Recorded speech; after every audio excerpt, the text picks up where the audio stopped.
وهو الإحساس داخل المبدع والواعي، وهو العمل أو المنتوج إذا كان قصيدة أو لوحة.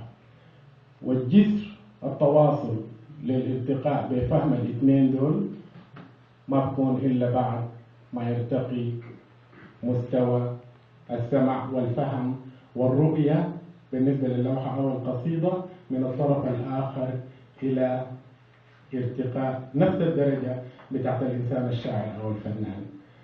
هنا التجربة بالنسبة مني أنا كانت صادقة، وزي ما قلت حاولت أحفظ بها لنفسي أكثر، لكن التشجيع. وأخيرا أنا لا أود أن أطيل كثيرا، وأشكركم جزيل الشكر. وكما قلت في البيت فلتهنئوا فلتهنئوا كالنور مبتسما مع الصوت البهي وقد أضاء الأمكنة، وأنا لا شيء لي أن أهديكم غير سلام النفس وهذه المجموعة الشعرية المتواضعة. شكرا لكل من أسهم في لأن يكون هذا اليوم الأنيق بحضوركم، هذا الأنيق والتحليل اللي أما على الأخ الحارث أرجع الحدقة أنا ذكرتها في قصيدة دارفور، وكما برضو أرجع في ذيك القراءة العامية قرأت عن عبد الرحيم توم الغريب. وهنا أنا ألبي طلب للأستاذ بدر الدين في قصيدة بعنوان طرف الحديث المر. ذكره طلبة شخصيا قبل أنا لاحظت المسألة. أما الأخ الحارث أنا قد ذكرت الحدقة. الحدقة هي في قمم الجبال المشرئبات، يعني هل تخيل لي علو المكانة، يعني هي لا ترضى بأن تعيش في السطح أو دون القمم الشاهقة. وأما الأخت هي أنا قلت لو أنت متابع القصيدة، أنت أول حاجة يعني اتكلمت بأنك ما لقيت وقت كافي عشان تقرأ القصيدة أو تطلع على الكتاب وتتمعن فيه، لكن أنا كنت قلت في قصيدة دارفور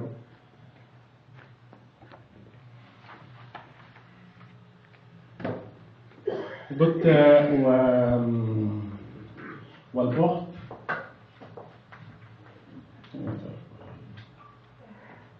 طيب معذرة. عيناه أحلام الطفولة والقبيلة والشعوب الكادحة، عيناه أطفال الجنوب إحداهما. أنا بتكلم عن العينين نفسهم، لكل واحد فينا عنده عينين.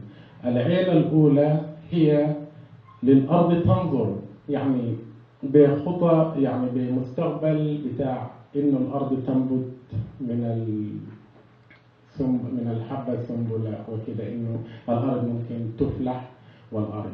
أما العين الأخرى يعني واحد بينظر للأرض عشان تفلح، وواحد بينظر دائما إلى فوق، ما بيهتم بإنه يعني عين واحدة تحت وواحدة فوق، يعني هما الأخت العين مش أخت الأخت كأخت كمفردة مباشرة بالنسبة لنا. أنا أتمنى إنه أنا أشكر كل من، وأدي المعرفة بتزيد من هنا، وإن شاء الله يعني في التجارب الجاية أنا ألاحظ كل حاجة.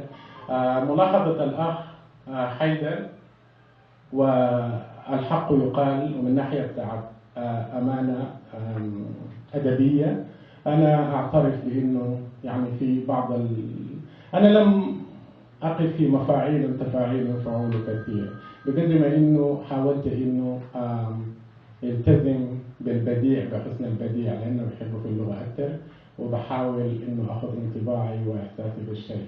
أعترف بالشدة بأنه في بعض الأخطاء حصلت في هذا الديوان، والتصحيح جاري، والنسخة هذه حاولت إنه أصحح فيها ما أمكن بعد الطبع، الطبعة الجاية أكيد إنه ساعدونا فيها برضو بعض الإخوة اللي الطبعة الأخرى إن شاء الله حتكون فيها ملاحظات، وشكرا جزيلا على هذه الملاحظات الجميلة.